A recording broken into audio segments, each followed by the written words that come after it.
Bonjour à tous et bienvenue dans le Mug Nowtech. Aujourd'hui, on va parler de 80% des emplois qui risquent d'être affectés par l'IA générative. On va bien sûr parler de plein d'autres sujets tech. Nous sommes le mercredi 22 mars 2023 et on démarre tout de suite.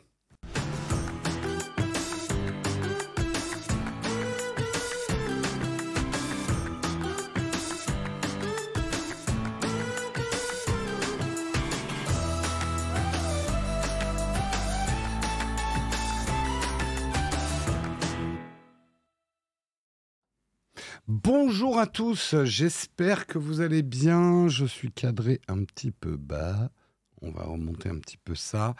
Il est possible que vous ayez du lag sur la caméra principale. On est en train de travailler sur le problème. Nous recevons un nouveau système d'alimentation aujourd'hui. Vous en foutez, mais je vous le raconte quand même. Effectivement, manifestement, on a un petit problème de lag depuis le déménagement.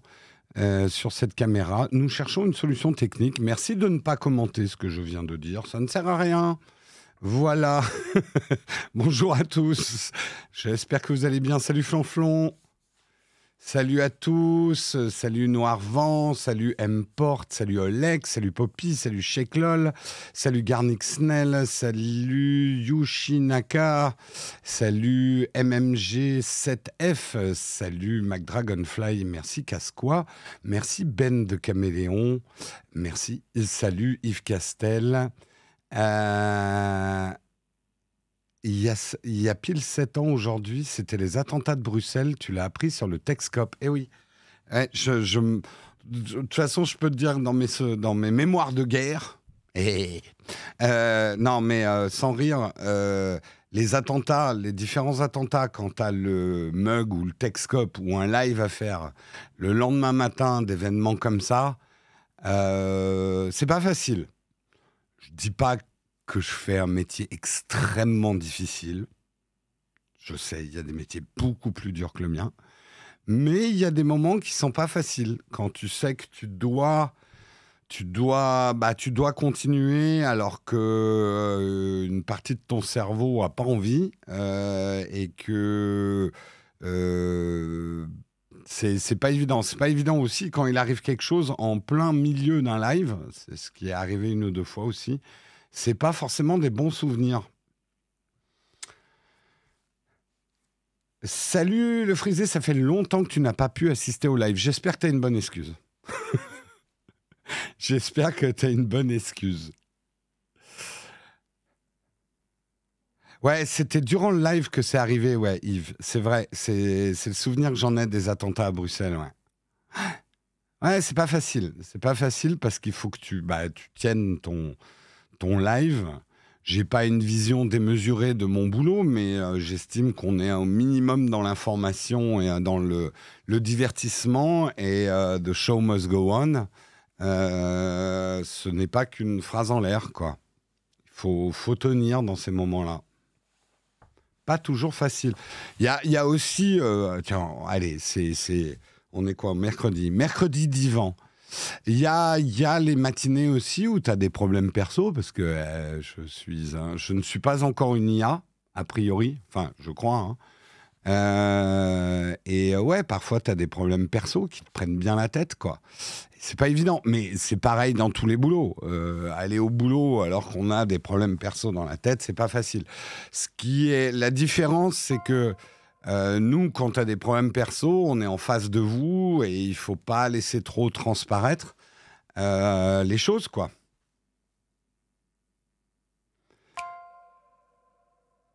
C'est exactement ce que dirait une IA. C'est vrai. Une IA dirait jamais qu'elle est une IA. C'est vrai. C'est vrai. Vous avez peut-être détecté, en fait, notre subterfuge. Ça fait longtemps que tu n'as pas regardé parce que tu es Team Podcast. Ben écoute, c'est très bien aussi. Une salutation d'ailleurs à tous ceux qui nous écoutent en podcast audio. Je sais que le format n'est pas méga adapté au podcast audio. Je sais que par exemple les traînants que nous faisons sont pas géniales quand tu écoutes à l'audio. Cette émission est plutôt conçue pour être une émission en live qui s'apprécie en live. Néanmoins, on salue tous ceux qui nous regardent en différé, parce qu'on sait aussi que nos horaires ne sont pas adaptés à tout le monde pour le live. Merci Patitus 2000 pour ton 9e mois d'abonnement. Merci Sebnou pour ton 12e mois d'abonnement. Merci Younes 68 pour ton 3e mois d'abonnement. C'était hier, mais merci à toi. Donc merci à Patitus et à Sebnou qui essayent à eux deux de démarrer le train de la hype. N'avez-vous pas honte, les autres, de laisser ces deux pauvres pousser tous ces wagons plus une locomotive seuls? Le pouvoir de la culpabilité. Non, c'est bien, MG7. Il faut tenir son... Voilà.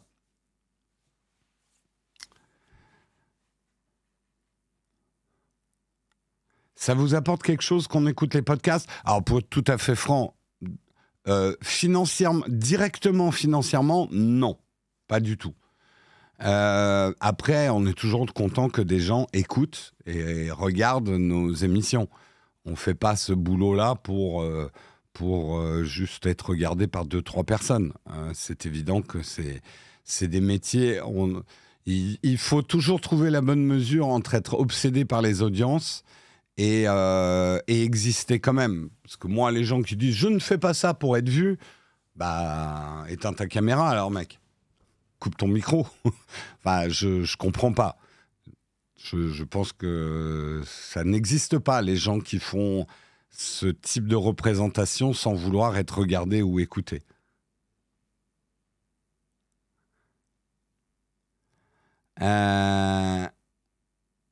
Jérôme, merci de diviser par le nombre d'articles. Samuel, il est déjà en sueur et il a vu le nombre d'articles que je vais traiter ce matin et il dit « mais pourquoi il perd du temps déjà avec son intro ?»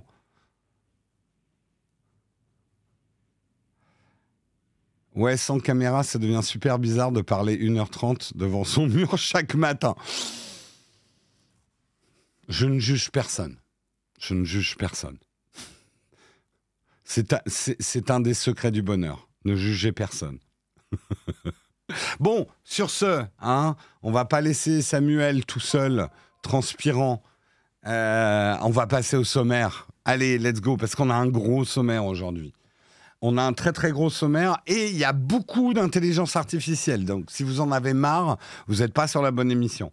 Parce qu'on va déjà parler des emplois qui risquent d'être affectés par l'IA générative. 80%, tiens c'est marrant, ce chiffre me dit quelque chose, je ne sais plus quoi. Pour ceux qui écoutent le rendez-vous tech.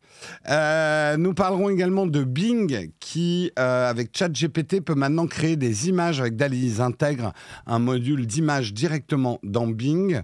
Nous parlerons également de... ça va barder. Google qui lance Bard, sa réponse à ChatGPT, dont la France est pour l'instant... Alors, attends. Google lance Bard, sa réponse à ChatGPT, dont la France... et pour l'instant privé. Ah ouais, d'accord. Ouais, la phrase, désolé, mais oui, je ne comprenais pas la phrase. Ça y est, je la comprends. Ça sera un article de Numérama. L'article précédent, c'est Numérama aussi. Le premier article, c'est Siècle digital. Et nous continuerons avec Adobe qui présente Firefly, sa propre IA de génération d'images. C'est un article des numériques. Nous ferons une brève aussi avec Presse Citron. Pourquoi Meta jette l'éponge sur le métavers. Nous aurons un article de Mac Forever aussi. L'iPhone 14 jaune arrivera-t-il à relancer les ventes? Suspense. Et nous terminerons avec une cerise sur le croissant. Nous parlerons de notre ami Jean Massier.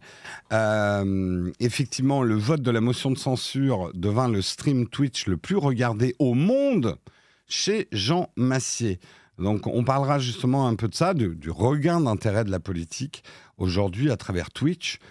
Pour le coup, on ne peut plus dire que Twitch est une affaire de gamers. Après, est-ce que la politique est un jeu vidéo ? C'est un autre débat. Voilà en tout cas pour le sommaire, j'espère qu'il vous va, j'en ai pas d'autres. Et on lance tout de suite le Kawa.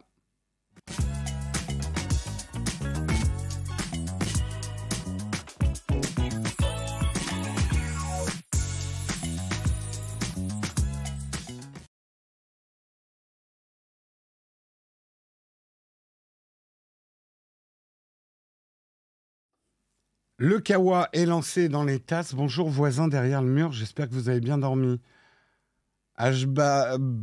Bazro, est-ce que... Alors le truc c'est qu'on a changé de studio, donc je sais pas de quel voisinage tu parles, mais merci de ne pas donner l'adresse. Merci.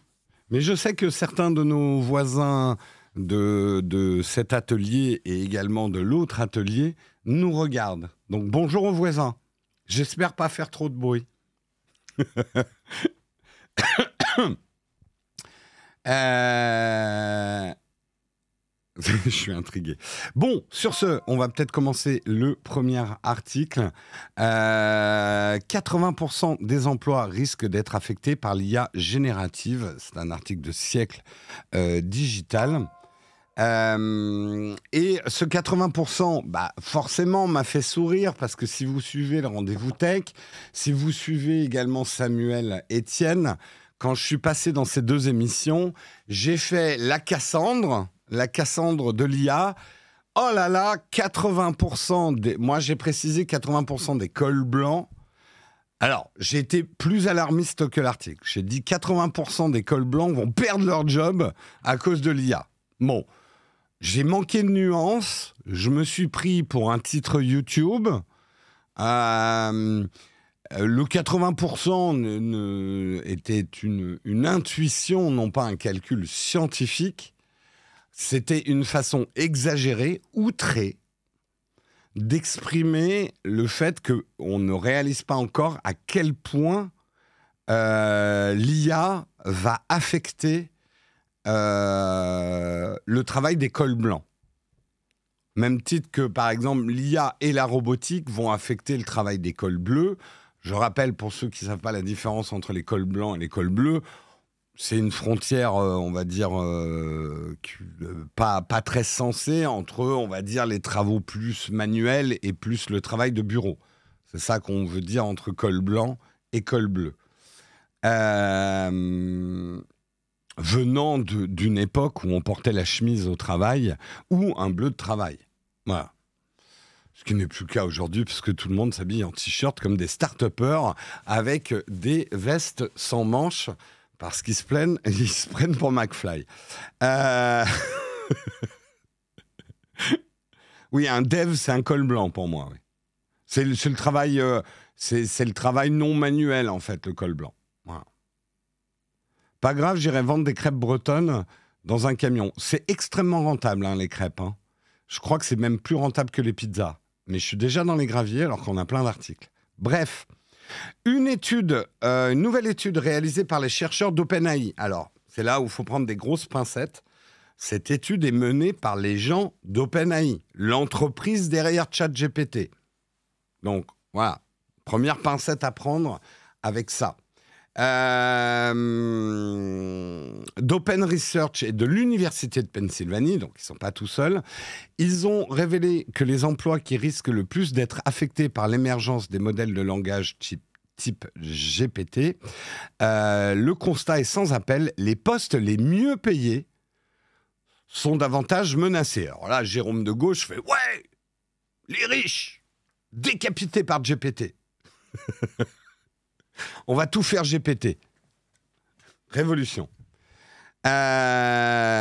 Si pour l'heure, son impact reste minime, sa progression est fulgurante et ses capacités impressionnantes. Il y a quelques jours, OpenAI dévoilait GPT-4, la dernière itération de son modèle de langage. En simulant l'examen du barreau américain, il s'est classé parmi les 10 meilleurs résultats, ce qui signifie qu'il a le niveau pour devenir avocat. On ressortira les pincettes pour analyser tout ça. Environ 80% de la main-d'œuvre américaine, donc c'est une étude qui porte sur les États-Unis, environ 80% de la main-d'œuvre américaine pourrait voir au moins 10% de ses tâches touchées, tandis que 19% des travailleurs risquent que 50% de leurs tâches soient affectées par l'introduction d'outils tels que ChatGPT.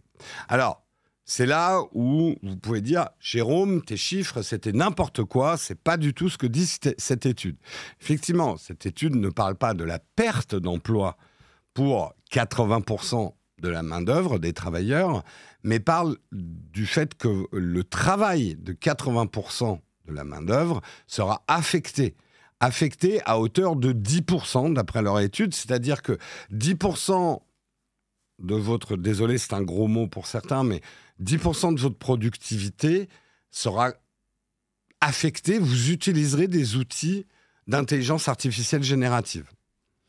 Voilà ce que ça dit, et que 19% des travailleurs, ça sera 50% des tâches qu'ils réalisent toute la journée, qui sera affectée par l'introduction d'outils tels que ChatGPT.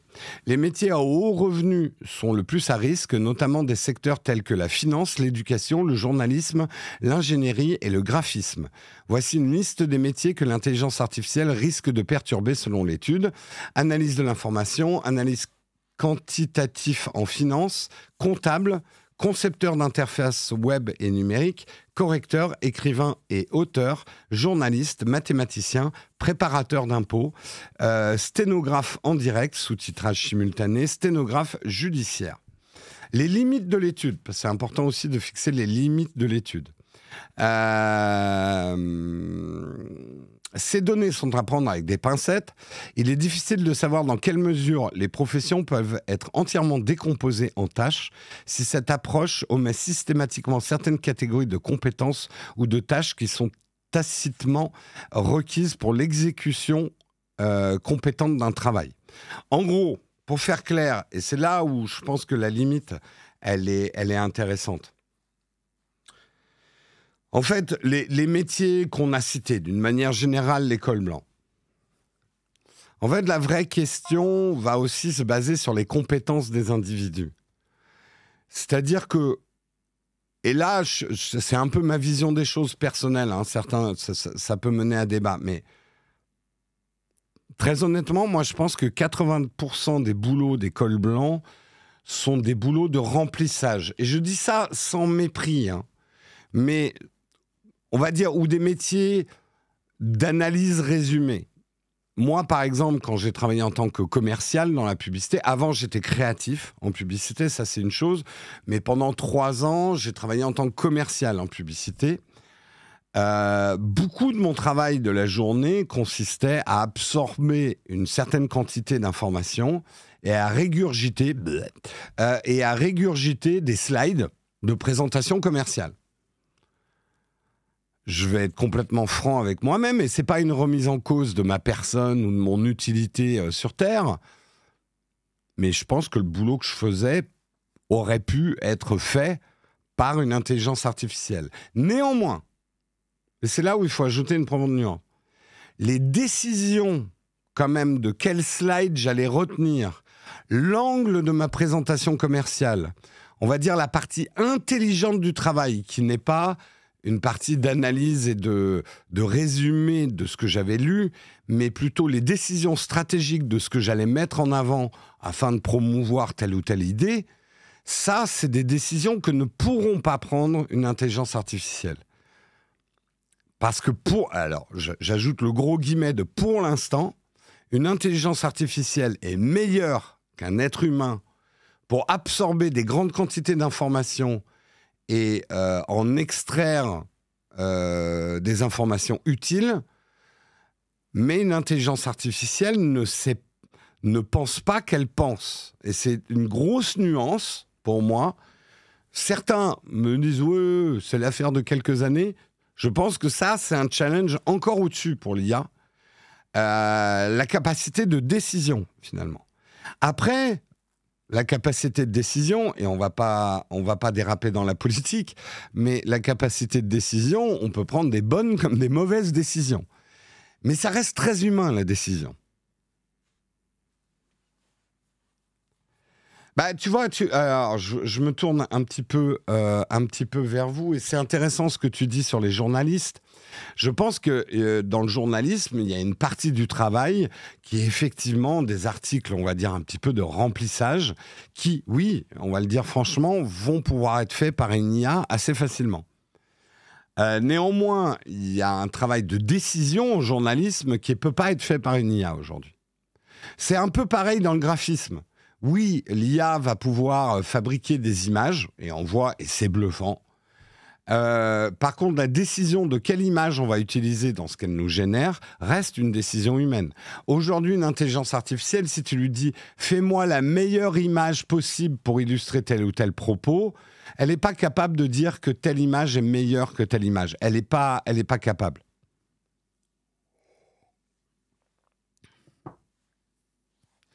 Pareil au niveau du travail de dev. Pas le chanteur, je parle du métier de développeur. Bien sûr que les briques de développement vont pouvoir être fabriquées avec de l'intelligence artificielle. L'architecture de la maison qu'on construit avec ces briques, une partie pour être assistée. En fait, il faut voir ces intelligences artificielles comme des assistants, mais les décisions resteront humaines. Après, revenons au problème de l'emploi. Le travail de décision, est-ce qu'on a besoin d'autant de travailleurs pour cette partie spécifique du travail? C'est là où je dis que ça va poser un problème, et c'est là où j'exagère peut-être en disant que 80% des gens vont perdre leur job, mais je pense que pour moi, c'est même un fait, j'en suis de plus en plus convaincu. Là où il fallait 10 personnes chez les cols blancs pour exercer un travail, il suffira d'une personne.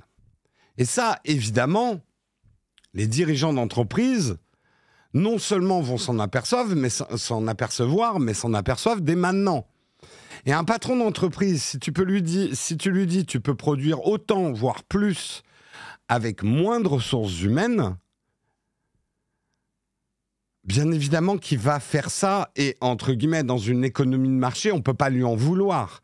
C'est ce que l'économie de marché nous pousse à faire quand on dirige une entreprise, c'est produire à moindre coût. Ne dérapons pas sur la politique. Je ne suis pas non plus un défenseur à 100% de l'économie de marché. J'en vois les problèmes, mais on ne va pas résoudre le problème ce matin.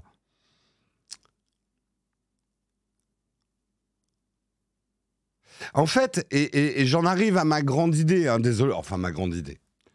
Je sais que beaucoup d'entre vous disent, en fait, Jérôme, tu fais la Cassandre pour rien, parce que ça va juste nous rendre plus productifs.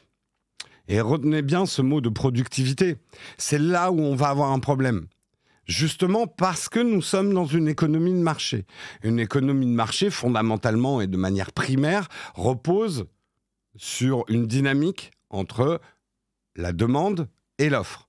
La demande, c'est la production. L'offre, pardon. L'offre, c'est la production, c'est ce qu'on produit. Et la demande, c'est la demande des consommateurs. OK ? Et c'est ça qui donne la notion de valeur d'une tâche, d'un service, d'un bien. Vraiment, économie de base, je sais, c'est plus compliqué que ça, mais quand même, globalement, c'est les fondements de l'économie de marché dans laquelle on est aujourd'hui. Le truc, c'est que tu peux augmenter l'offre, tu peux augmenter la productivité avec des outils, des machines-outils, de l'IA, mais la demande, et même, je dirais, l'argent pour cette demande, tu l'augmentes pas avec de l'IA, des machines-outils ou quoi que ce soit. C'est-à-dire qu'on peut produire plus, mais est-ce que les consommateurs vont consommer plus ? La consommation n'est pas quelque chose d'élastique, parce qu'elle est liée aussi aux revenus. Enfin bon, on va pas faire un cours d'économie, mais pour moi, le fond du problème, il est macroéconomique, en fait, sur l'IA. J'ai aucun problème avec l'IA qui nous fait gagner en productivité, tout ça. Ça s'est passé, c'est l'histoire du progrès de la manière de travailler. On a toujours inventé des machines qui nous permettent de produire plus avec moins d'efforts et moins de gens. Le problème qu'il va y avoir avec l'IA, et c'est là où je dis que 80% des gens vont perdre leur job sur un court laps de temps, c'est que l'IA va tellement vite que la dynamique naturelle du travail, qui est les machines, l'IA détruit un certain nombre d'emplois, mais en recrée d'autres, la dynamique ne va pas avoir le temps de rattraper les emplois qu'elle va détruire. Et c'est là, pour moi, où on va avoir un problème, je dirais, entre 5 et 15 ans. Il va y avoir un gros problème de dynamique, en tout cas chez les cols blancs, au niveau de l'emploi. La demande augmente avec la démographie. Oui, mais enfin, est-ce que la démographie a la même dynamique que ton offre? Ça se discute.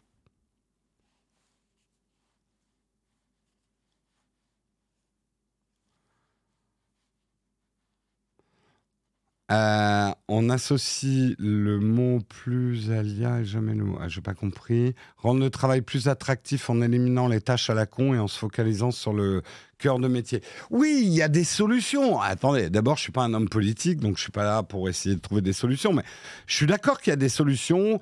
Peut-être qu'effectivement, des réductions du temps de travail. Pourquoi pas, pour sauver l'emploi. Je dis pas que c'est irréversible, mais il y a des décisions courageuses et rapides à prendre au niveau des États. C'est-à-dire que si on s'engouffre dans cette dynamique avec le système actuel qu'on a, je pense qu'on va à la catastrophe. Il va falloir adapter très rapidement. Alors, beaucoup me disent le revenu universel. Le revenu universel, je trouve l'idée très intéressante, mais pour, en tout cas, ce que j'en ai lu, il y a des choses très compliquées au niveau du financement de ce revenu universel. Notamment, ça remet en cause une dynamique fondamentale de notre économie aujourd'hui, c'est la capacité d'emprunt des entreprises. Alors pour vous la faire schématique, un mini cours d'économie ce matin, une entreprise aujourd'hui, elle a besoin d'emprunter de l'argent, sinon elle va prendre 20 ans à faire ce qu'elle pourrait faire en 1 ou 2 ans dans sa croissance, ou elle n'y arrivera pas. C'est-à-dire qu'aujourd'hui, vous le savez, vous avez suivi avec le mini crash banquier qu'on est en train de suivre en ce moment, il n'y a que 10% de l'argent que vous mettez à la banque qui est garanti, le reste est utilisé pour prêter de l'argent à des gens qui ont besoin de prêts, comme vous quand vous achetez une maison ou une entreprise qui a besoin de se développer. Le problème du revenu universel, c'est que ça risque de remettre en cause cette dynamique fondamentale de l'économie telle qu'on la connaît, qui est la capacité d'emprunt du particulier et des entreprises.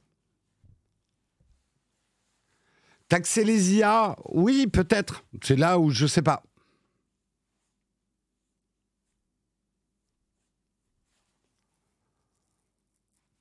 La valeur ajoutée à l'équation offre-demande, la valeur, très schématiquement, là j'ai des économistes qui vont pousser ma porte et m'étrangler, mais très schématiquement, la valeur travail, elle est issue de cette dynamique entre l'offre et la demande.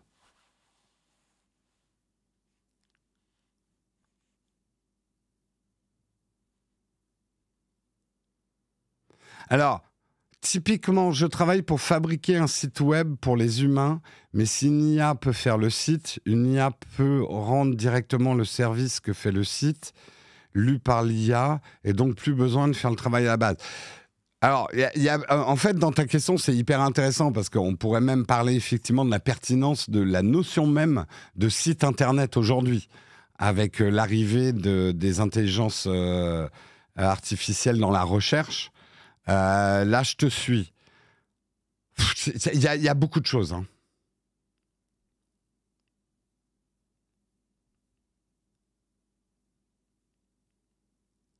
Comment le revenu universel, encore une idée de droite, même si tout le monde l'a oublié? Écoute, je crois qu'on va sortir des clivages. Il y a des bonnes idées, il y a des mauvaises idées. Et ça n'a jamais été l'exclusivité d'un côté ou de l'autre du spectre politique. Je crois que de droite ou de gauche, la capacité à avoir des mauvaises et des bonnes idées, c'est vachement kiff-kiff.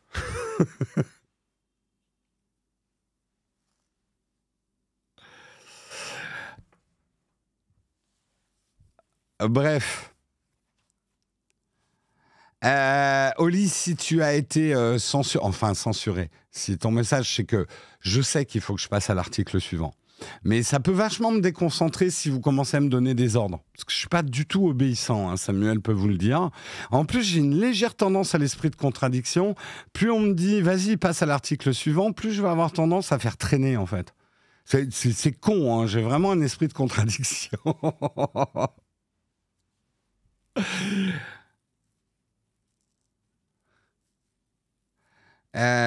Une IA vous fera votre site personnel avec tout ce dont vous avez besoin. Ouais, mais a-t-on besoin d'un site avec l'IA? Vivement qu'une IA te remplace du coup. Méfiez-vous de ce que vous voulez, vous risquez de l'avoir un jour. Sur ce, on va quand même effectivement passer à l'article suivant. Tous les 4-5 prochains articles découlent un petit peu du premier, c'est pour ça que j'ai passé un petit peu de temps là-dessus. J'ai oublié qu'il n'y a pas... Bing avec ChatGPT peut maintenant créer des images. Oui, voilà, deuxième article. Bing avec ChatGPT peut maintenant créer des images avec DALL-E. Microsoft ne lâche pas l'affaire. Bing, aujourd'hui, qui héberge déjà directement ChatGPT, va également héberger une version de DALL-E qui va vous permettre de faire des images en direct dans Bing. Moi, c'est clair, j'utilise déjà pas mal GPT avec Bing. C'est assez pratique. Et là, pour les images, c'est carrément cool parce que des choses comme Midjourney, Stable Diffusion et tout ça, c'est sympa. Nous, on bricole déjà pas mal avec. Hein, on fait des choses intéressantes. Mais c'est vrai que pour moi, Guillaume, lui, a un certain plaisir, je pense, au côté abscon des moyens d'accéder à ces IA.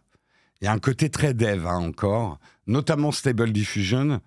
Il a pris 3/4 d'heure pour me l'installer sur mon Mac, avec des lignes de commande et tout ça. Je sentais une certaine jubilation chez Guillaume.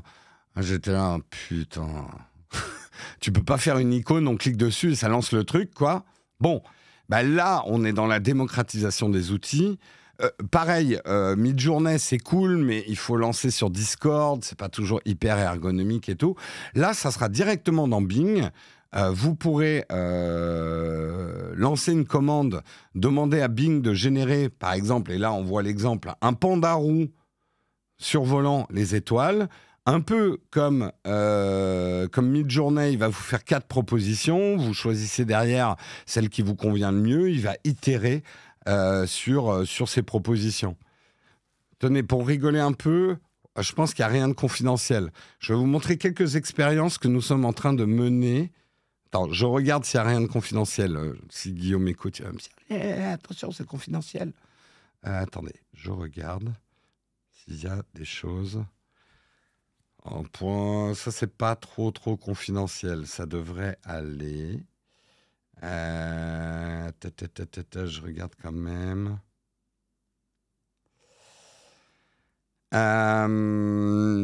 Regardez des choses effectivement sur lesquelles on est en train de travailler. Là, vous voyez, par exemple, on a demandé à Midjourney de faire une vignette d'un YouTuber en train de tenir un iPhone 14.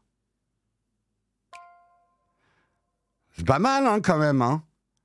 Je dirais que la 4e, c'est pas mal. Hein.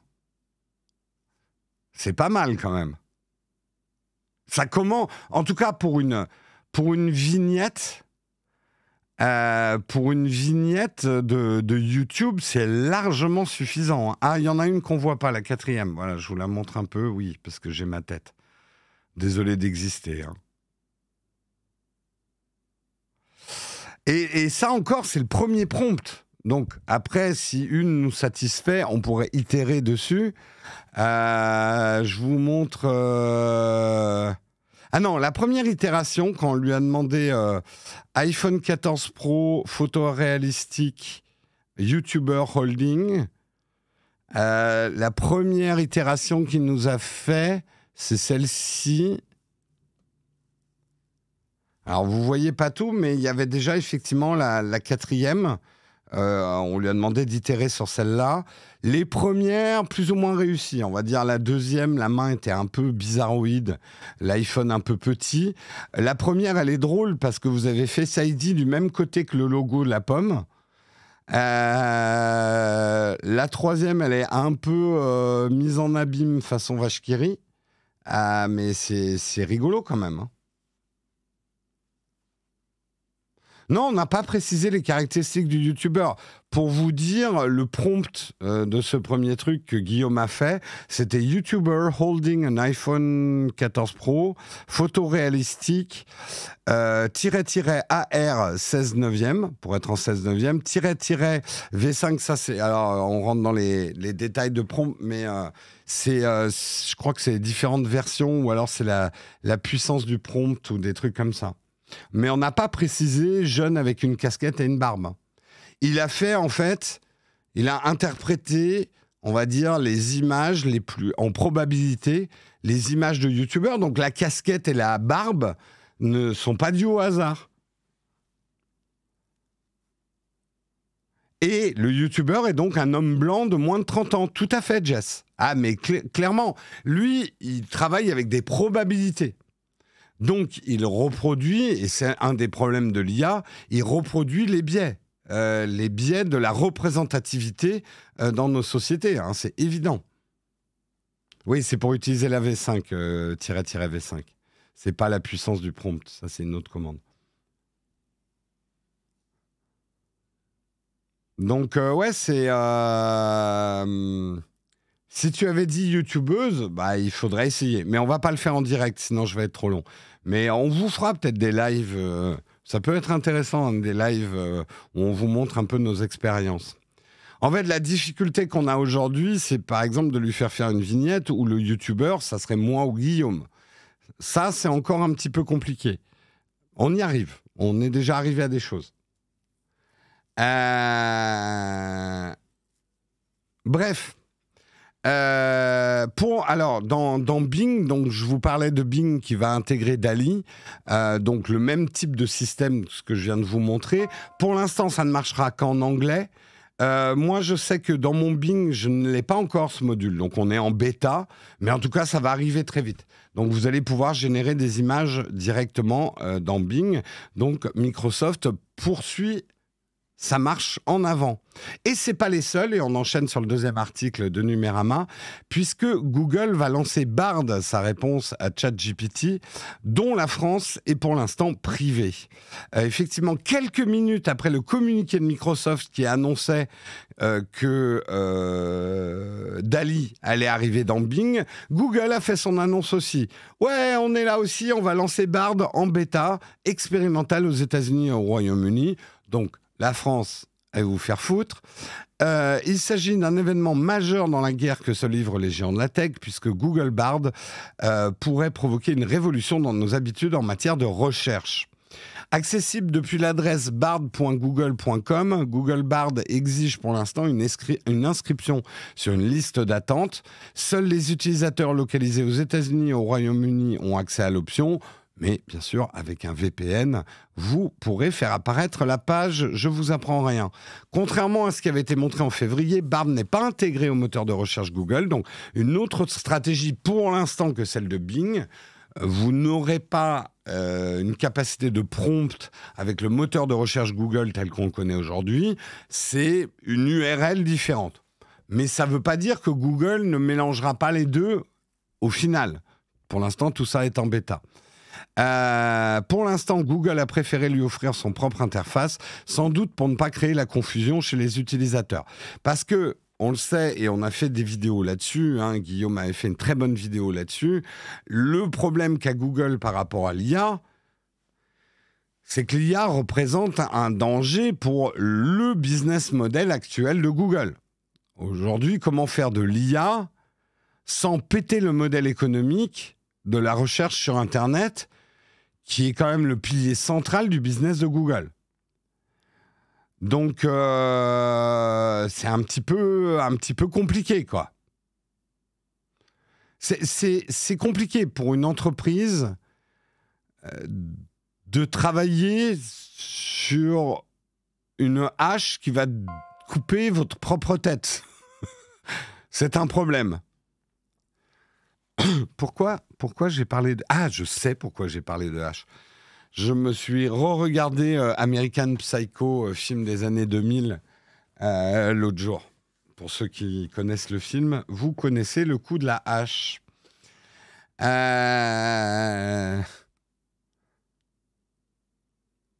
Oui, on va en parler, Adobe Firefly. Va pas plus vite que mon sommaire, s'il te plaît, Qzan. Hein, sinon, fais ta propre émission sur Twitch. Hein.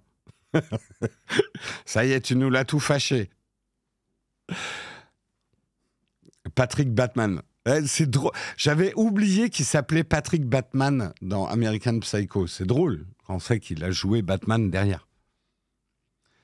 American Psycho, encore un col blanc qui va disparaître. Elle est très bonne. Olek. C'est pas un spoil de donner le nom du personnage.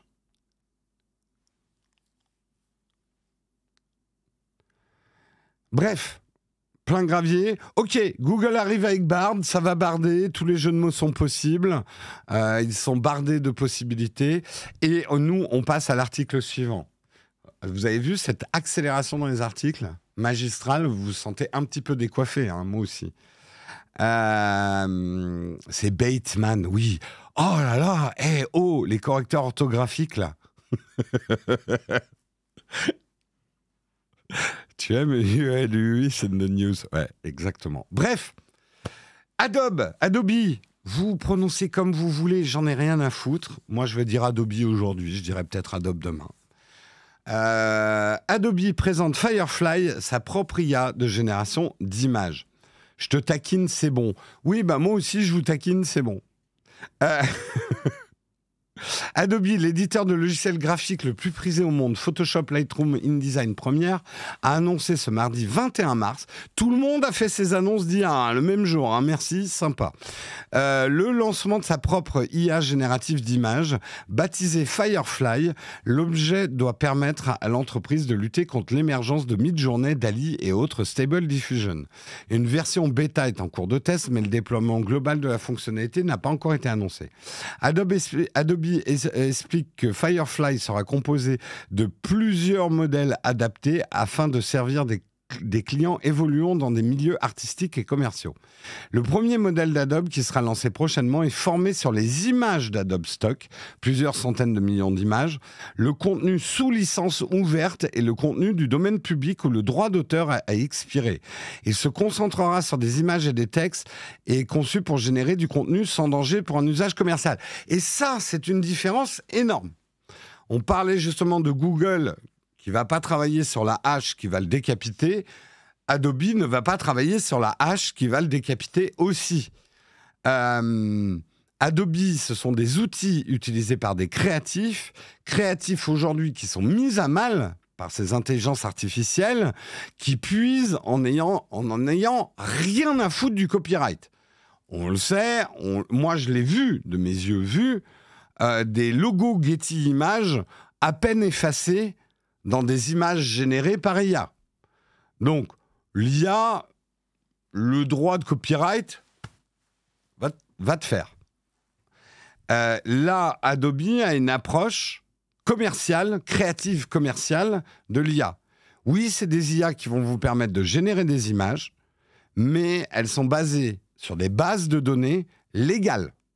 Vous pourrez utiliser ces images pour peu que vous nous payiez pour Adobe Stock, pour peu que vous nous payiez pour tous les logiciels, mais en même temps, c'est quand même une bonne nouvelle, parce qu'aujourd'hui, et je le sais parce que j'ai encore des collègues, d'anciens collègues qui travaillent dans la création publicitaire, qui s'amusent beaucoup avec les IA, parce que heureusement que je suis plus créatif publicitaire, parce que alors, ça aurait été une révolution pour moi, ce truc de l'IA, mais aussi une grosse remise en question. Mais bref, tout ça pour dire, aujourd'hui, ils n'osent pas encore vraiment utiliser l'IA dans leur travail, parce qu'il y a quand même des gros problèmes de droit à la reproduction. Donc c'est quand même intéressant que Adobe se mette à l'IA avec Firefly, mais en essayant de rendre des images générées légales, pour éviter d'avoir trop de problèmes de copyright. Ils annoncent aussi quelque chose de très intéressant, c'est qu'Adobe va introduire une balise qui s'appelle « Ne pas former » pour que les créateurs, les créatifs qui ne souhaitent pas que leur contenu soit utilisé dans la formation de modèles puissent le préciser. Vous êtes photographe, vous n'avez pas envie de voir des morceaux de vos photos reproduites dans les IA, vous pourrez mettre une balise « Ne pas former » pour que les IA ne puissent pas puiser dans vos photos.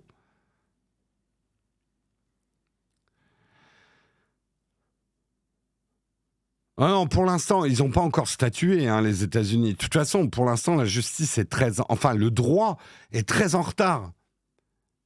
Aujourd'hui, juste pour expliquer, je pense, le problème de droit commercial qu'il y a avec ces IA. Vous vous souvenez, le début du hip-hop, fin des années 70, 80, etc., où, en gros, on a commencé à faire de la musique avec la musique des autres. Là, je parle d'un point de vue juridique. Aujourd'hui, ça a pris beaucoup de temps. Hein. Il y a eu des cas célèbres, justement, de titres, dans les premiers titres de hip-hop, qui ne pouvaient pas sortir parce que les copyrights étaient ingérables. Il y avait au moins 5 ou 6 morceaux différents dans un même morceau de hip-hop, sachant qu'en musique, sur un seul morceau, vous avez parfois 12 ayants droit. Je ne sais pas si Flonflon est encore là, mais il pourrait vous expliquer les problèmes de droit en musique qui sont extrêmement compliqués. Aujourd'hui, où est-ce qu'on en est avec l'IA? C'est encore pire que ça. Parce que une image va être composée peut-être avec 2400 images différentes dans lesquelles il va puiser, avec des styles différents, et va chercher le copyright pour chacun des ayants droit. Il va falloir une IA pour faire ça.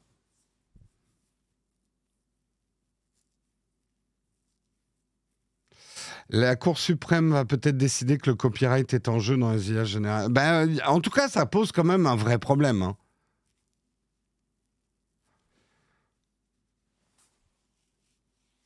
Ça pose quand même un vrai problème. Faire une image avec le style d'un créateur vivant, c'est compliqué, oui, mais Laurent, pour avoir travaillé dans la pub, qu'est-ce qu'un style ? Moi, et je le dis, ça nous arrivait régulièrement, pour des campagnes de pub, de vouloir une illustration. L'illustrateur dont on aimait le style était beaucoup trop cher pour la campagne de pub qu'on voulait faire. Bah, on demandait à un autre illustrateur de faire une illustration dans le style de... Et il y avait des mecs dont le job, c'était de travailler sur le style des autres illustrateurs pour que ça ressemble sans trop ressembler non plus, pour pas avoir de problème. Voilà. Ce qui vous paraît simple est extrêmement compliqué, parce que c'est quoi un style? Comment on définit un style?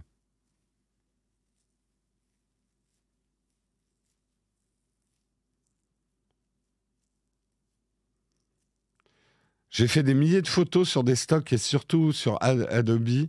Ça va vite partir en batch tagué, ne pas utiliser. Ça va être compliqué, hein. Ça va être compliqué toutes ces histoires. Mais c'est intéressant. Ce qui est intéressant aussi, c'est l'article suivant. Pourquoi Meta va jeter l'éponge sur le métavers? Le métavers, c'est un peu Bob l'éponge. Je dis n'importe quoi, mais c'est pas grave. Un article de Presse Citron. Pourquoi Meta jette l'éponge sur le métavers? On s'en doute un peu. Je vais vous le résumer quand même, l'article.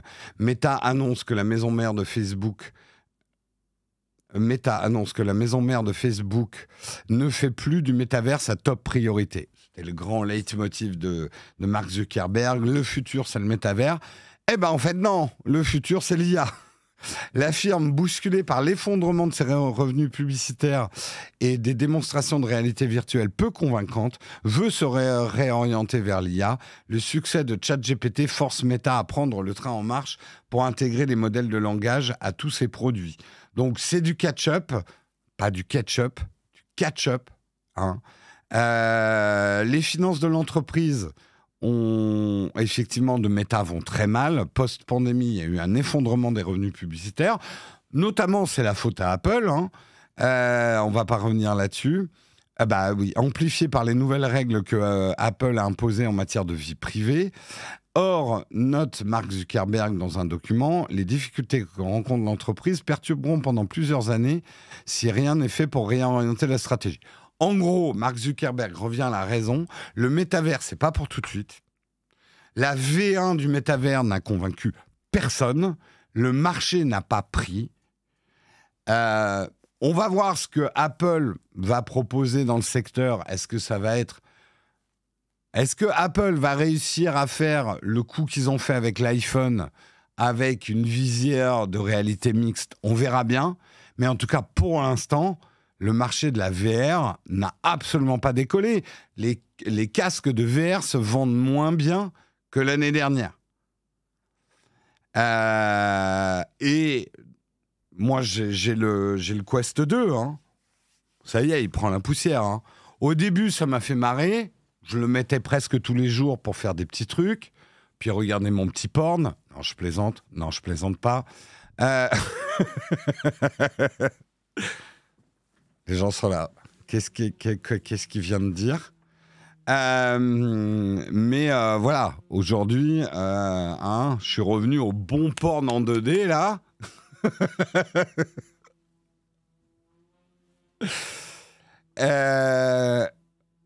En gros, Ready Player One, c'est fini. Bah, ça n'a même pas démarré, en fait. Faut dire qu'on a l'air quand même royalement con avec ces visières aveugles sur la gueule. Hein. C'est clair. C'est clair. Prenons une minute de mémoire, à la mémoire des trucs qui prennent la poussière chez Jérôme. Le Z Flip, le Quest 2, merci de ne pas applaudir. Bien vu, Olek, bien vu. Ça ferait une bonne idée de vidéo. Quelle tech prennent la poussière chez moi ? Et il y en a, hein, il y en a.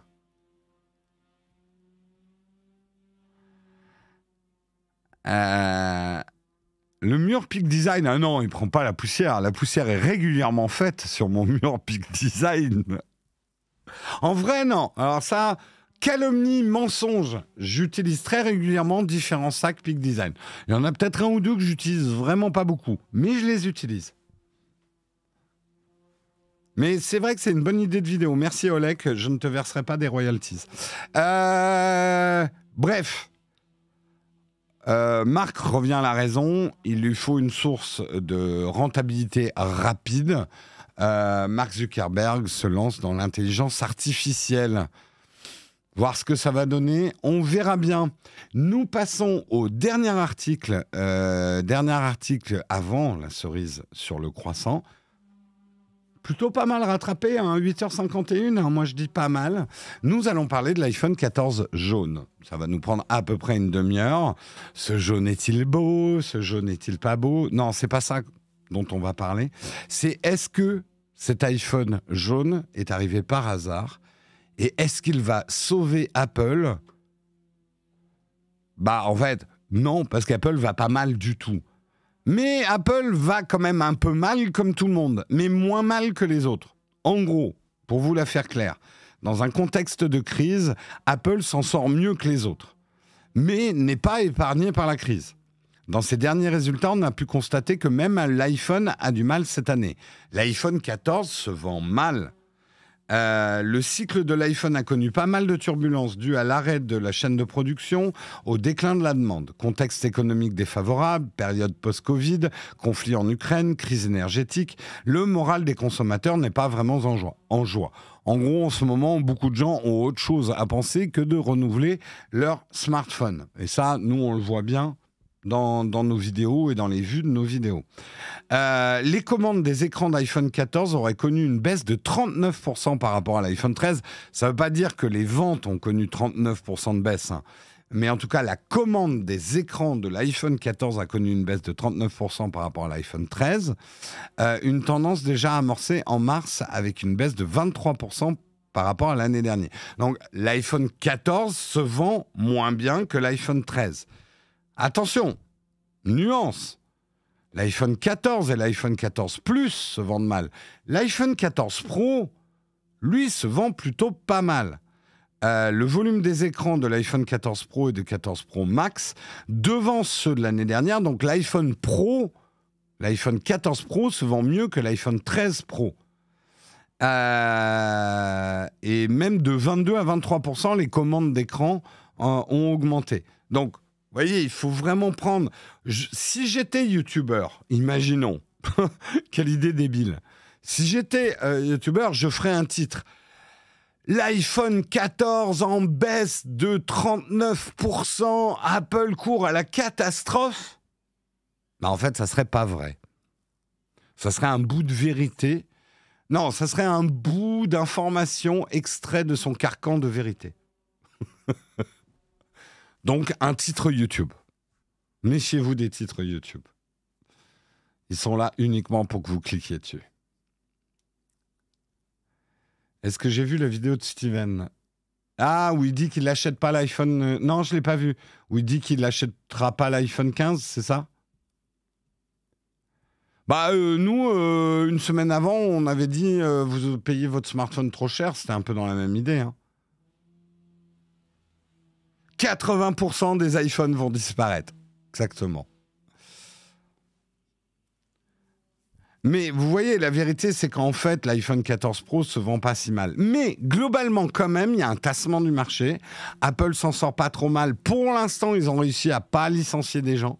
Il y a un gros freinage quand même sur les embauches chez Apple. Il y a un gros freinage sur les projets aussi. Il y a d'autres articles que j'aurais pu vous faire ce matin. Certains projets vont être retardés chez Apple pour des questions justement de crise économique actuellement. Donc, il est possible qu'on connaisse quelques années de freinage chez Apple. Et cet iPhone jaune, il n'est pas complètement sorti par hasard. Est-ce que cet iPhone jaune va permettre de relancer un petit peu la vente des iPhone 14 ? À voir. Apple a des problèmes de riches. Oui, un petit peu. En gros, quand tu dis ça...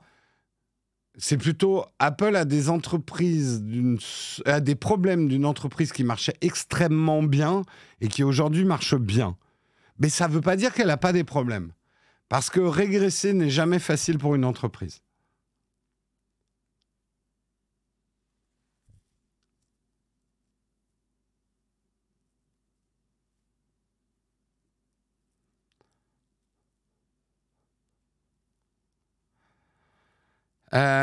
Steven a toujours un iPhone 12 Pro, il est take your time. Oui, bien plus que nous. Bien plus que nous. Évidemment, nous, on est des... Après, pour rentrer dans les détails, je ne sais plus comment...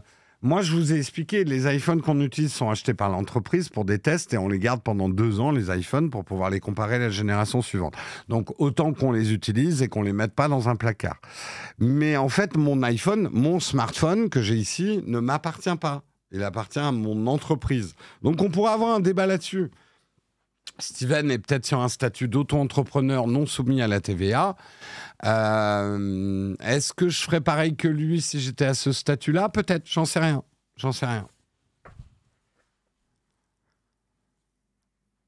Il semble que c'est l'entreprise avec la trésorerie au monde la plus importante. Oui, ils ont énormément de trésorerie. Mais tu sais, ta trésorerie, aussi grosse soit-elle, ne te rend pas immortel. En gros, comprenez qu'il y a une psychologie aussi en entreprise.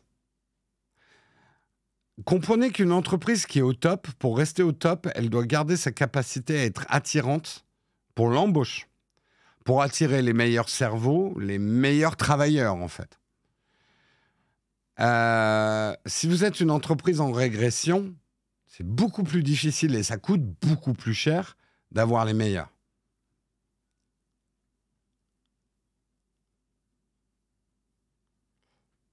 Oui, non mais Laurent, j'en ai besoin des derniers modèles, c'est notre boulot. On pourrait faire comme Steven, qui lui achète quand même le dernier iPhone, mais derrière le revend et ne l'utilise pas au niveau perso. Nous, on a juste une technique différente, c'est qu'on achète les derniers modèles d'iPhone, on les garde pour pouvoir les comparer l'année d'après. On pourrait les revendre et les racheter après pour les comparer. C'est juste que d'un point de vue comptable, comme nous sommes une entreprise et non pas auto-entrepreneur, revendre du matériel, on le fait, mais c'est des procédures de comptables qui nous coûtent du temps. Donc on préfère pas le faire. Voilà, donc je suis transparent là-dessus. Hein.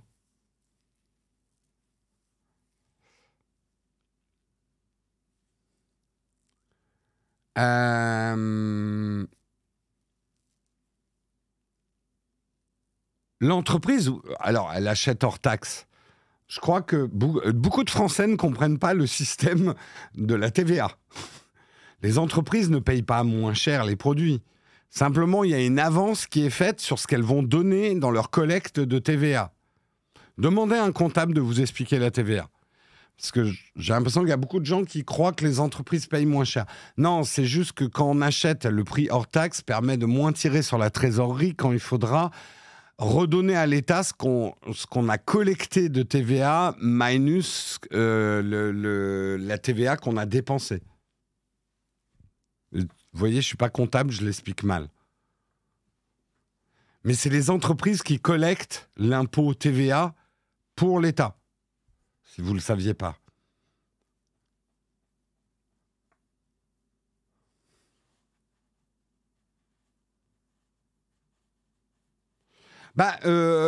Lolo, puisqu'on m'engage sur ce sujet, je dirais que là où je suis complètement d'accord avec le sujet, c'est il n'est pas très pertinent pour plein de gens d'avoir le dernier iPhone.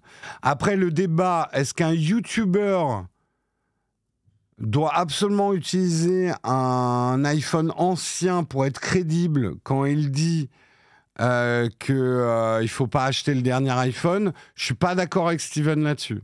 Je suis pas d'accord parce que nous, c'est pas ce qu'on fait. Voilà, c'est tout. Maintenant, il a peut-être raison. C'est juste que moi, je suis pas d'accord.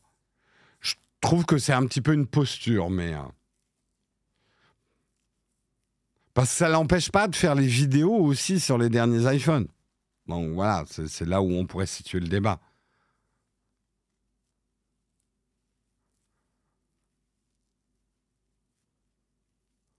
Une fois, j'ai demandé à mon comptable... C'est pour ça, ne demandez jamais à votre comptable de vous expliquer la TVA.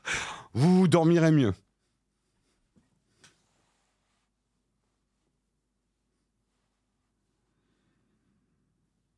Voilà.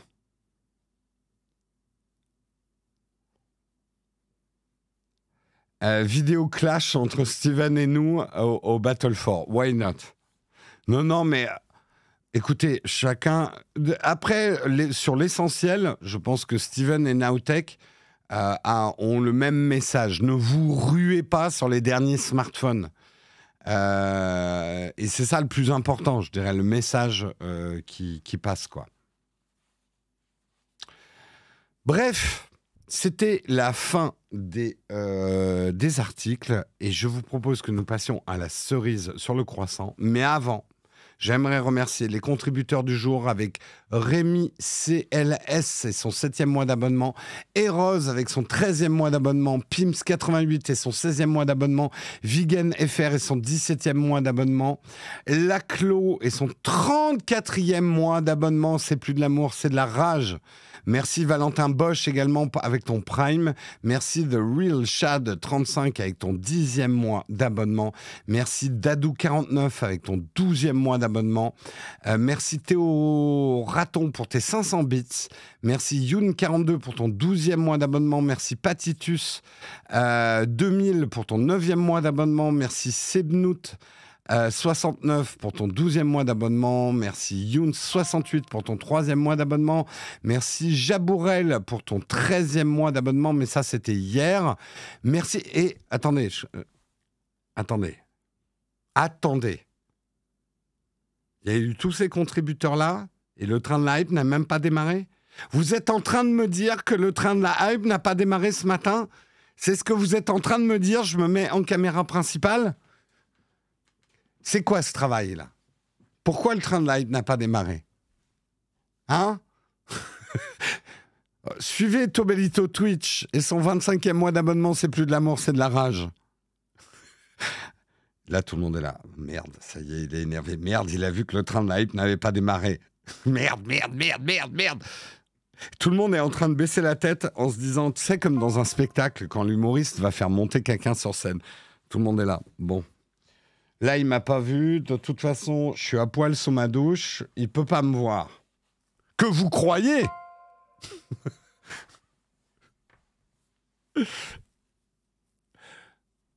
A priori, il y a grève des trains. Pas chez nous, il n'y a pas la grève. Je lance le 49.3 de la contribution. Contribution obligatoire. Pas de discussion parlementaire là-dessus. Merci Taoned pour ton 2e mois d'abonnement. Merci El Chico pour tes 100 bits. Merci Léo Parleur pour ton 6e mois d'abonnement. Léo Parleur, 6e mois d'abonnement. Ça fait combien de mois que tu travailles avec nous? Je fais un petit message. Retenu sur salaire.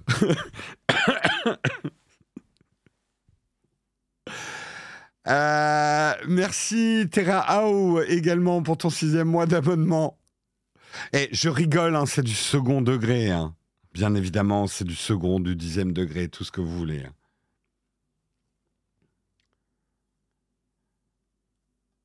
Si Jérôme montre son caleçon, peut-être. Pourquoi vous voulez me dépoiler? Franchement, je vous garantis. Voilà tout ce que j'ai à dire.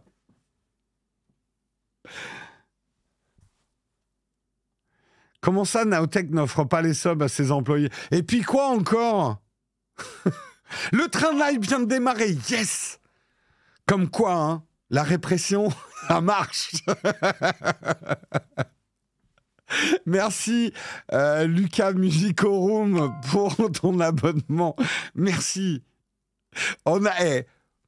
Putain, franchement, hein, c'est terrible. Hein. Vous voyez par quoi on est obligé de passer pour faire démarrer le train de la hype? Hein? Comme quoi, la violence est nécessaire. Merci, Kramus, pour ton 4e mois d'abonnement. Merci, Zapak 0xFF, pour ton Prime. Et on est même en niveau 3 du train de la hype.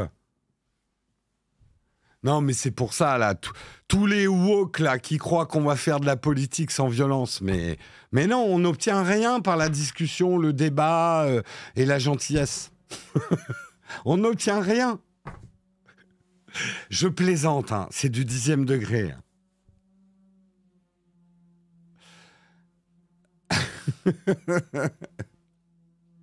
Bon, sur ce, on va passer à la cerise sur le croissant. Et c'est une bien belle cerise aujourd'hui, puisque cette cerise s'appelle Jean Massier.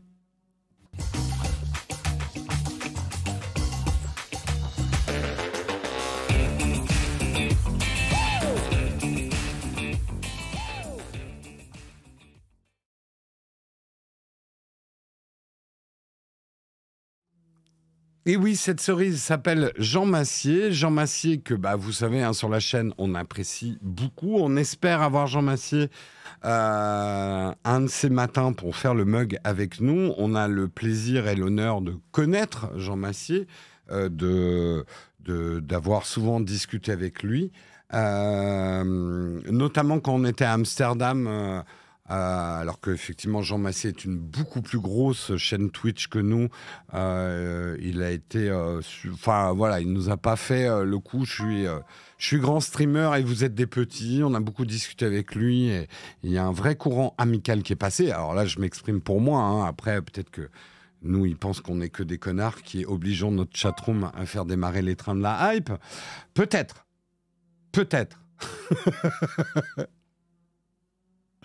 Pour faire râler Jérôme, Jean Massier est monté au niveau 11 hier. Oui, bon, comparons ce qui est comparable. Nous sommes un petit train de province, hein, et Jean Massier, c'est le TGV, j'ai envie de dire. Voilà. La cerise 50... je suis en train de lire le... effectivement, pourquoi on parle de Jean Massier ce matin ? Parce que il lui est arrivé quelque chose de super. Enfin, vraiment, c'est le banger du moment, Jean Massier. Le vote de la motion de censure est devenu le stream Twitch le plus regardé au monde chez Jean Massier. Et ça, c'était lundi après-midi. La France avait les yeux rivés sur le débat parlementaire qui se tenait au sein du Palais Bourbon de l'Assemblée nationale. En effet, l'hémicycle votait une motion de censure contre la réforme des retraites et le gouvernement d'Elisabeth Borne, après que ce dernier ait décidé de recourir au fameux 49.3 pour faire passer son projet de loi en force. Pendant ce temps-là, les internautes français avaient les yeux rivés sur Twitter, où motion de censure transpartisane était en trending topic, mais aussi surtout sur Twitch. Comme à son habitude, le streamer Jean Massier, qui commente l'actualité politique depuis de nombreuses années, ça fait longtemps que Jean Massier, avec moins de succès en tout cas, Oh, on vient d'obtenir notre objectif d'abonnement, notre objectif de 700 abonnés à la chaîne Twitch vient d'être atteint. Félicitations à vous. Vous voyez, je peux être gentil de temps en temps et vous féliciter. Nous avons atteint 700 abonnés, effectivement, à la chaîne, 700 subbers à la chaîne, et c'est beau. Moi, je dis c'est beau. Avec le train de live qui démarre. Merci Guillaume C351 pour ton Prime. Merci Gibo pour ton 14e mois d'abonnement. Merci Cyril82 pour ton abonnement de niveau 1. Merci à vous. Ça fait 9 ans effectivement qu'il commente la politique. Et donc sur Twitch, il retransmettait en direct le flux de l'Assemblée nationale et commentait. Et Jean Massier, ça c'est vraiment le truc que j'apprécie le plus chez Jean Massier, c'est qu'il s'y connaît. Il sait, et Dieu sait si ça peut être compliqué. Il connaît les rouages et les arcanes de la politique française et il sait très bien les expliquer. Et c'est quelque chose qui manque énormément sur les autres médias. Moi, de ma vie, je n'ai jamais... pourtant, vous savez l'âge que j'ai, hein, 120 ans. Je n'ai jamais aussi bien compris la politique que depuis que je regarde Jean Massier. Alors, c'est en tout cas un compliment que je lui fais. Jean Massier a réussi à m'expliquer des mécanismes de la politique comme aucune émission télé, en tout cas, ne me l'avait expliqué. Parce qu'il fait ça avec passion, il fait ça aussi avec un langage que je comprends, et c'est vraiment génial. Et le succès est mérité, puisqu'à 16h, il avait plus de 13 000 viewers, ce qui est énorme. Hein. Nous, là, ce matin, on est 787 en simultané. Il avait 13 000 viewers en simultané, c'est monté à 40 000 viewers à 17h.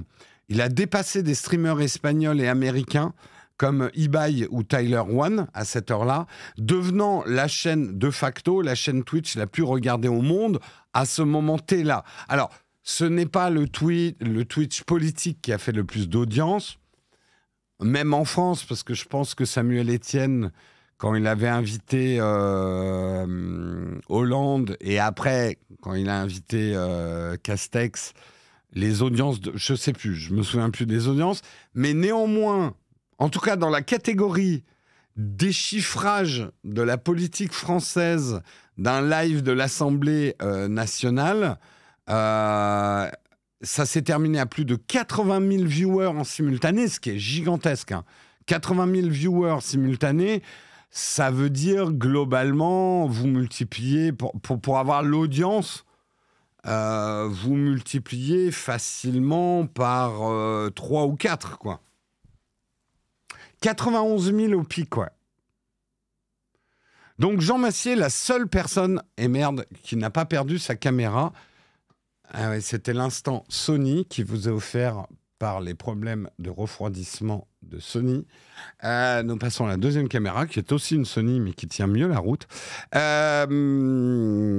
Oui, s'il y a une personne en France qui est contente du 49.3, c'est Jean Massier. Vous pouvez clipper. Jean Massier est aujourd'hui la seule personne en France qui est absolument ravie que ça soit un bordel monstre à l'Assemblée nationale.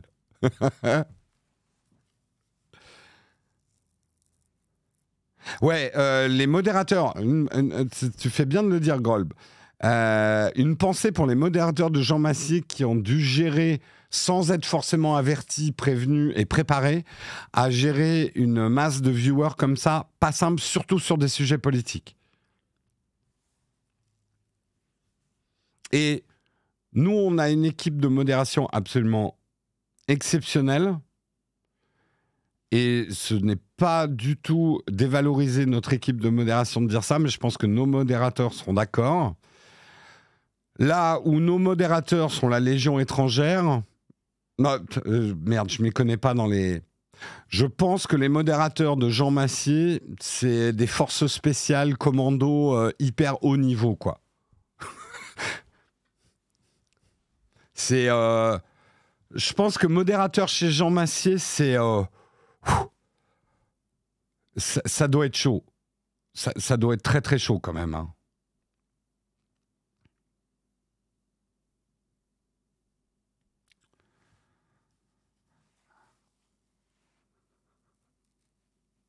Alors, en termes de pépette, ça doit être génial pour Jean Massier. Alors, là, je ne veux pas m'exprimer à la place de Jean Massier.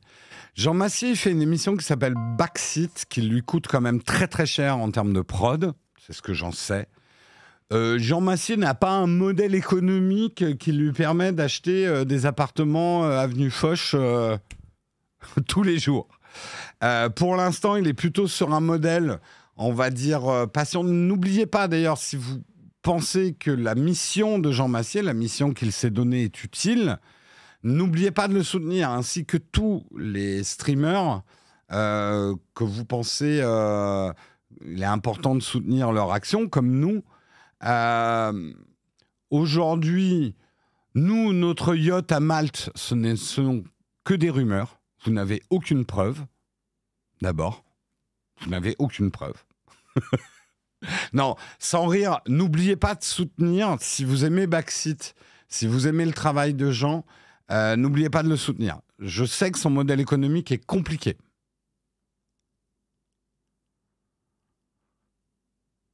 En même temps, hein, c'est un mec de gauche, hein, c'est pas facile de faire des modèles. Petite pique, Jean. Jean, prends des gens de droite pour gérer ton business.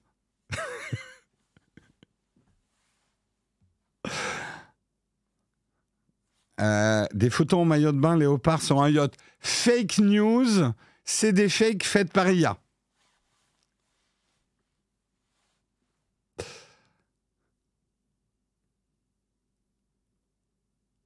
Truc très cool, il fait venir certains de ses modos sur le plateau dans Backseat pour évoquer ces sujets pendant une vingtaine de minutes. Ouais, ça c'est super cool. Après, bon, je vois mais c'est normal. Jean ne peut pas plaire à tout le monde. Je sais que l'émission Backseat ne plaît pas à tout le monde. On reproche souvent à Backseat de manquer d'être plutôt dans un courant politique et pas dans l'autre. C'est pas faute d'essayer, hein. Jean essaye beaucoup d'inviter des gens de droite sur son plateau. Après, comme je dis, c'est comme si tu invitais un petit peu des vaches à l'abattoir. Mais non, et après, moi, personnellement, même si je ne partage pas toutes les convictions et les idées qui sont sur Backseat, je trouve en tout cas que Jean est une personne qui a une compréhension de l'économie et une compréhension de la politique qui fait que son bord politique, s'il en a un, m'importe peu. Vous voyez ce que je veux dire ?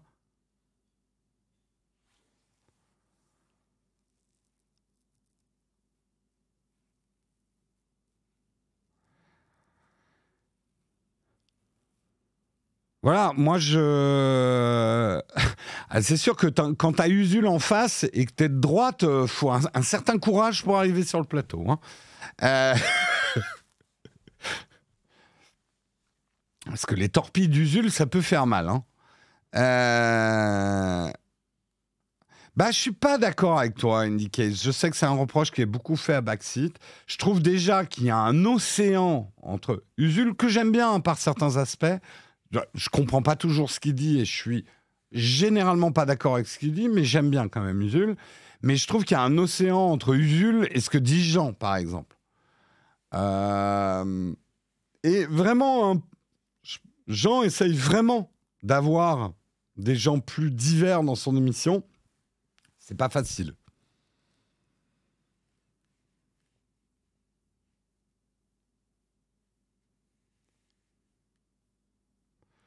Il réussit malgré tout à être très nuancé, à garder une ligne neutre quand il parle politique. Oui, bah moi, je dis ce que j'apprécie chez Jean. D'abord, c'est quelqu'un qui a un réalisme économique, ce qui est souvent rare à gauche.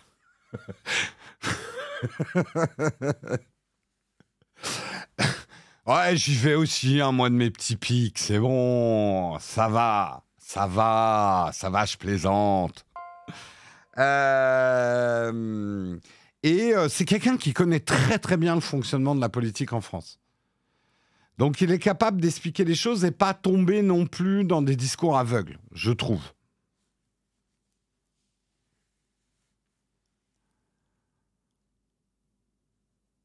Et a déjà fait beaucoup d'interviews de députés de droite, notamment sur Public Sénat. Oui, oui, tout à fait. Et il les torpille pas à la première occasion, quoi. Après, il y a une chose. Bon, c'est un avis personnel. Je sens que je vais pas me faire des amis ce matin, mais c'est pas grave. Je me lance. Jérôme, tu es fou, mais je vais le faire quand même. J'en parlais avec Guillaume de la représentativité de la droite dans des émissions, on va dire, plutôt jeunes. Soyons d'accord qu'effectivement, l'émission de Jean Massier, par le fait qu'elle soit sur Twitch, est plutôt une émission qui s'adresse aux jeunes. Jeunes au sens large, mais jeunes quand même. Pour moi, il n'y a pas de jeunes à droite. Il y a des jeunes à l'extrême droite, ça c'est une chose. Mais pour moi, il n'y a pas de jeunes à droite. Je ne vais pas me faire des amis en disant ça. Disons qu'il y en a quelques-uns, mais ils sont peut-être jeunes en âge, mais j'ai pas l'impression qu'ils sont jeunes, en fait. Ce que je veux juste dire, c'est que... Bon, c'est une simplification de la chose. Mais la droite, schématiquement, n'est pas porteuse d'un certain type de message d'humanité, d'humanisme,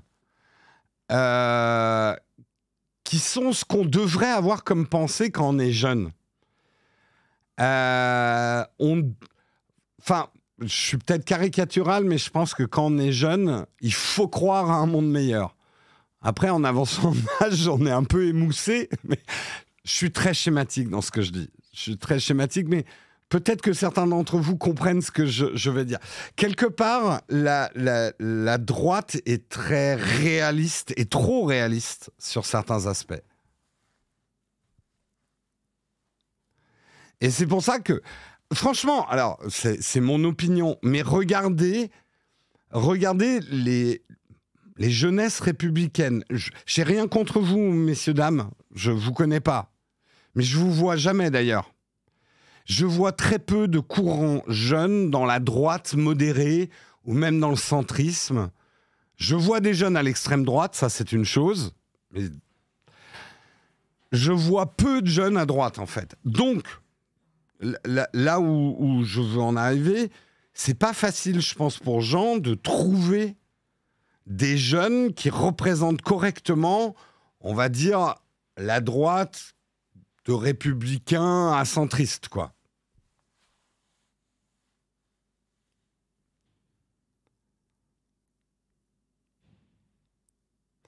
Non, je pense que... Alors, les jeunes se regroupent sur les extrêmes. Ça, on est d'accord. C'est pour ça qu'il y a beaucoup de jeunes à l'extrême droite. C'est pour ça qu'il y a beaucoup de jeunes à l'extrême gauche. Là, je suis d'accord. C'est souvent... L'outrance est un apanage de la jeunesse. Mais je pense quand même qu'il y a des idées de gauche qui sont quand même des idées beaucoup plus... qu'on a beaucoup plus à certains âges. Voilà.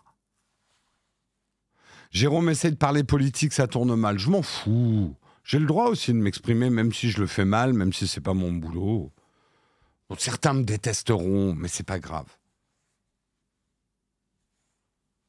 Mon grand-père disait qu'on se définit aussi par les gens qui ne nous aiment pas. Il avait raison, mon grand-père.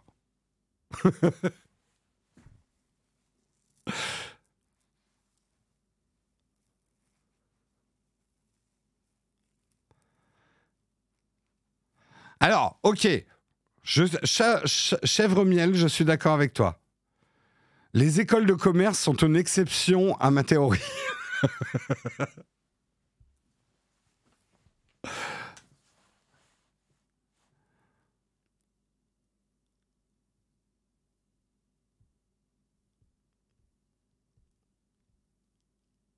Les fils à papa friqué, il y en a beaucoup à gauche aussi. Je ne suis pas d'accord avec votre analyse.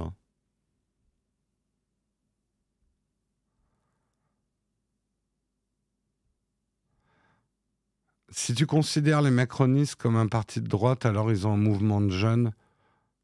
Ouais, bon, alors toi, tu les trouves très visibles. Ben, moi, moyen. Je les trouve moyen visibles.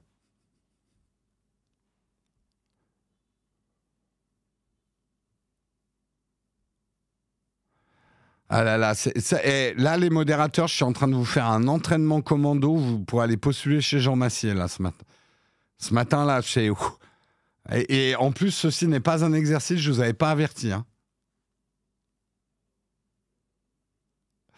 Oui, allô, je suis bien le service de gestion de crise. Il va y avoir besoin d'une intervention spéciale pour le mug ce matin. Guillaume, hein, t'es sorti de gauche, je les vois aussi hein, dans le mug. Hein. Non, bon, c'est mon opinion. J'ai le droit d'avoir une opinion, oui ou non? Sondage. Jérôme a-t-il le droit d'avoir une opinion? Bon, tout ce que je dis, c'est que je pense que c'est un des problèmes que Jean Massier rencontre, c'est qu'il y a peu de représentativité de la jeunesse de droite modérée. Parce que les idées de droite modérée sont des idées qui sont quand même moins embrassées quand on est jeune. C'est une théorie que j'ai. Vous me la démontez si vous voulez.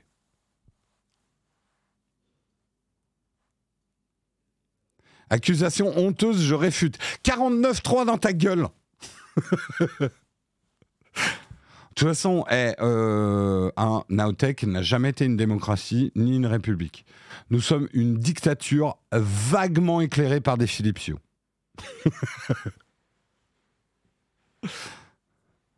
La République, c'est moi. Le roi, c'est moi. Enfin, c'est pareil.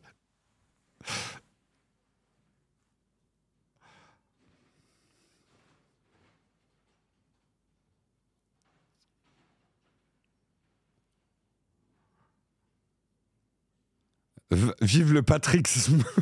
Oui.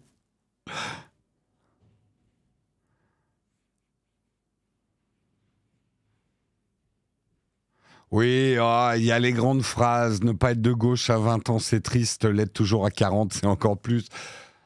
Il y a un tout petit fond de vérité là-dedans, mais je ne suis pas d'accord. Je pense que tu peux tout à fait être de gauche toute ta vie, bien évidemment. C'est ce que je dis quand je dis qu'il y a un fond de vérité dans cette phrase-là, c'est que, bien évidemment, l'expérience que tu accumules dans les années te fait percevoir certaines choses différemment. C'est une évidence. Et c'est ça qui est cool, d'ailleurs, dans la vie. C'est ça qui est cool dans la vie. Les jeunes ne sont pas naïfs. Les vieux ne sont pas aigris. C'est simplement qu'ils ont des expériences différentes. Et on a besoin, et c'est ça peut-être le message le plus important du giroïsme, on a besoin de ces deux dynamiques pour qu'une société fonctionne. Il faut la croyance de la jeunesse et il faut l'expérience de l'âge.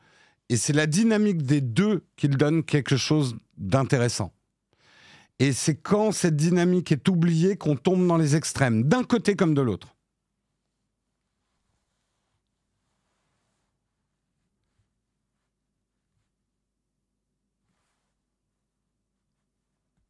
Et que le plus grave en politique, c'est quand le dialogue est rompu.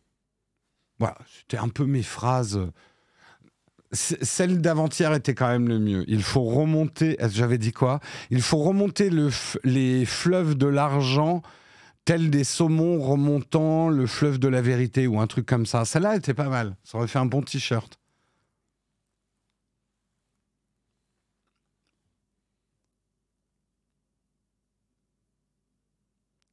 Faudra que je regarde un stream de Jean Massier. Franchement, je vous conseille de droite, de gauche, quelle que soit votre idée, regardez Jean Massier. Contrairement à ce que certaines critiques ont, que j'entends, spécifiquement Jean, a des chakras assez ouverts. Et j'insiste là-dessus parce que pour moi, c'est quelque chose d'important. Il a une compréhension de l'économie qui fait, qui peut avoir une forme de réalisme qui parfois manque à la gauche. Et ce qui fait que moi, j'aime bien écouter Jean. Je ne suis pas du tout d'accord avec certains propos qui sont tenus pendant l'émission, mais je ne me sens pas outré de les entendre.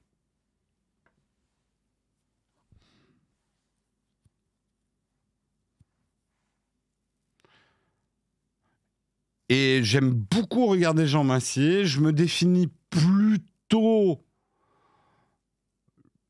libéral droite modéré, avec beaucoup d'idées de gauche, la moitié de ma famille est de gauche, la moitié de droite, donc je suis issu d'un creuset. Mais voilà, et c'est une émission que j'arrive tout à fait à regarder et que j'adore, quoi. Voilà, il est respectueux. Et surtout, il encourage le dialogue. Et je pense que c'est certainement le truc le plus important aujourd'hui, alors que les outrances de la politique veulent à tout prix vous faire croire qu'il faut des ruptures et qu'il faut des violences intellectuelles ou physiques. Pour moi, un des fondements de la République est le dialogue. Et si je dois me définir vraiment, je suis profondément pour la République. Ça ne veut pas dire que je suis républicain, attention, c'est encore autre chose. Mais je suis profondément pour la République. Mais pour moi, il n'y a plus de République à partir du moment où les dialogues se rompent.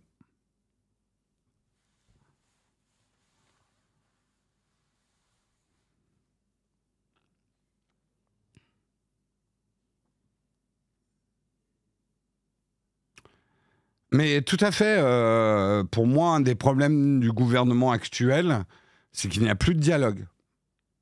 Et ce qui l'amène à faire des choses aujourd'hui qui sont une forme de violence politique que je ne cautionne pas du tout. Je l'ai dit lundi, de toute façon, mon opinion là-dessus, hein, cherchez pas à broder. Moi, je pense qu'il est indispensable qu'il y ait une réforme des retraites, mais pas celle-ci, et pas de cette façon. Je ne peux pas être plus clair dans mon opinion personnelle sur ce qui se passe en ce moment en France. Je pense qu'il faut réformer le système et que si on ne touche à rien, on court à la catastrophe. Et que je ne suis absolument pas pour un statu quo du système actuel des retraites. Mais par contre, le faire de cette façon, avec cette méthode, c'est une catastrophe aussi. Voilà. Et je crois, hein, c'est mon intuition, qu'une grande majorité silencieuse pense un peu comme moi. Je pense.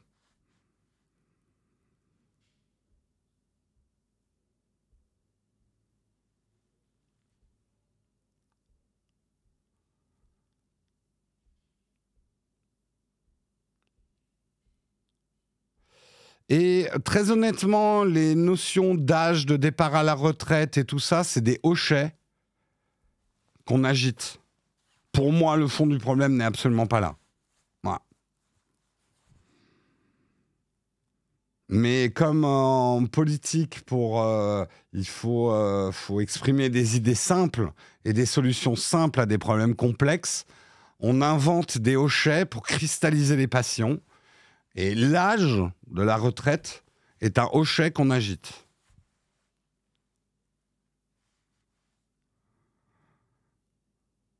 Ne mettez pas des capitales, je sais qu'on a un débat houleux, mais j'aime bien, mais n'écrivez pas en cap, ça n'appuie pas vos discussions, vous allez vous faire ban, c'est arrivé, voilà. C'est nous gueuler dessus, en fait, de mettre des caps. Jérôme qui tente de faire le 50K viewer en finissant son bac sur la politique. Non, je n'ai point cette prétention-là. Vous me connaissez de toute façon. Je me méfie énormément des réponses simples aux problèmes complexes. C'est certainement le truc qui me hérisse le plus le poil. C'est quand j'entends des gens donner des solutions à l'emporte-pièce et simplistes à des problèmes qui sont hautement complexes. Vous croyez que c'est un hasard si ça fait plus de 50 ans qu'on se casse les dents sur le problème des retraites en France? C'est parce que c'est un problème complexe. Et on vous agite des hochets simplistes pour que vous vous cristallisiez dessus. Ne succombez pas aux hochets. Vous avez l'âge de lâcher votre pouce. Et lâcher un pouce bleu.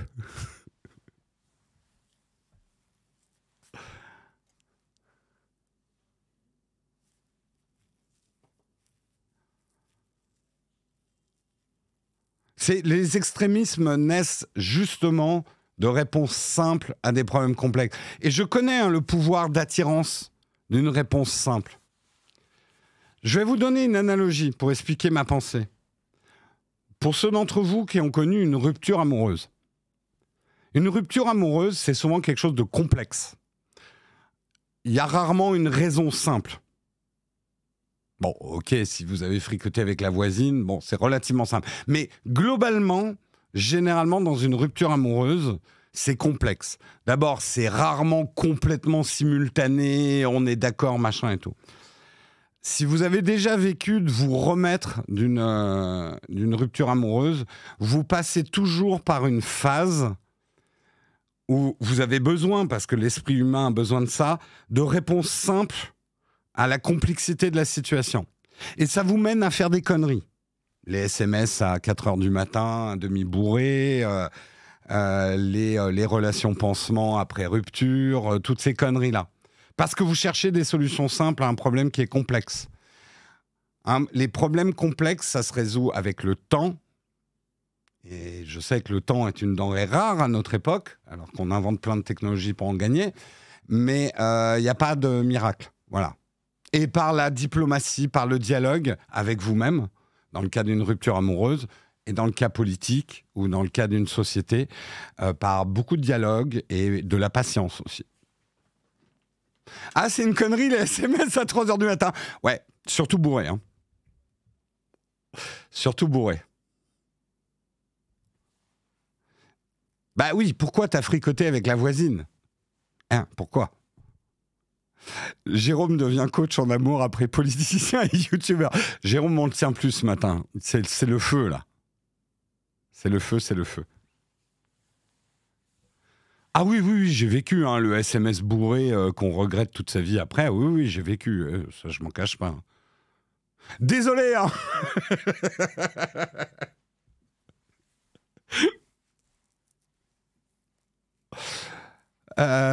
Genre, on peut pas faire le lien entre la rupture amoureuse et la politique ou très marginalement. Je suis pas d'accord avec toi, Or. Je suis pas d'accord avec toi. Sans me jeter des fleurs, je trouve que l'analogie entre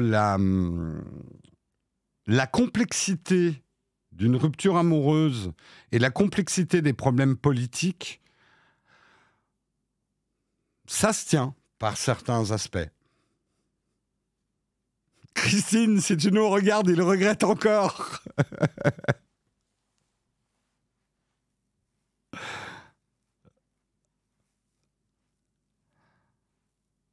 La pièce de monnaie 49.3, c'est pile je gagne et face tu perds. Ouais, c'est un peu ça.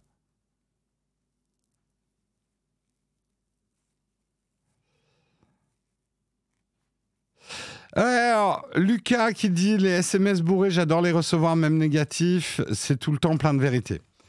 Il y a ce vieux dicton qui dit in vino veritas. J'ai envie de dire, la marge où le vinos devient veritas, elle est vachement étroite. C'est-à-dire, je suis d'accord avec une partie, c'est-à-dire que tu te désinhibes avec le vinos, mais le moment entre la désinhibition et le où tu dis n'importe quoi, waouh, ça tient un demi-verre parfois.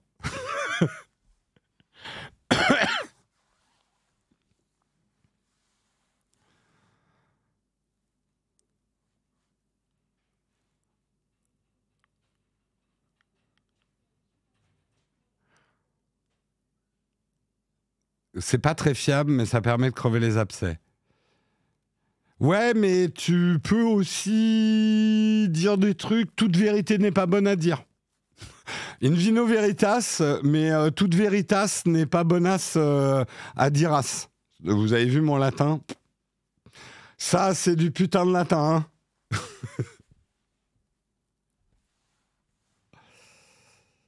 Ouais, mais ne jamais être bourré... Non, pas d'incitation. Consommer avec modération.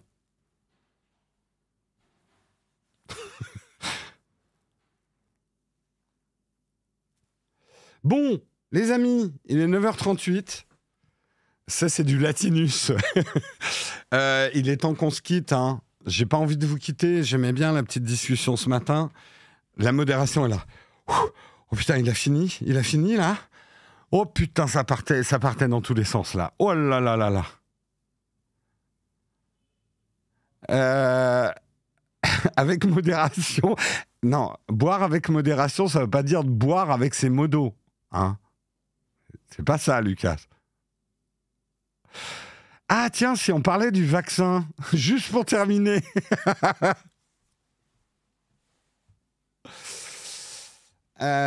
On continue dans le jeudi contributeur. Aïe, aïe, aïe. When I'm English, I speak drunk. Tout à fait. Bon, en tout cas, c'était cool. J'espère n'avoir froissé personne. Hein. Comprenez bien que même si je m'accorde des libertés de parole dans ce live, tout est à prendre avec des nuances et des pincettes, que j'ai un humour parfois qui est au 10e degré, qui fait que je me fais clipper des trucs que je regrette après. C'est comme les SMS bourrés à 3h du matin. Hein. C'est pareil. Twitch, c'est pareil.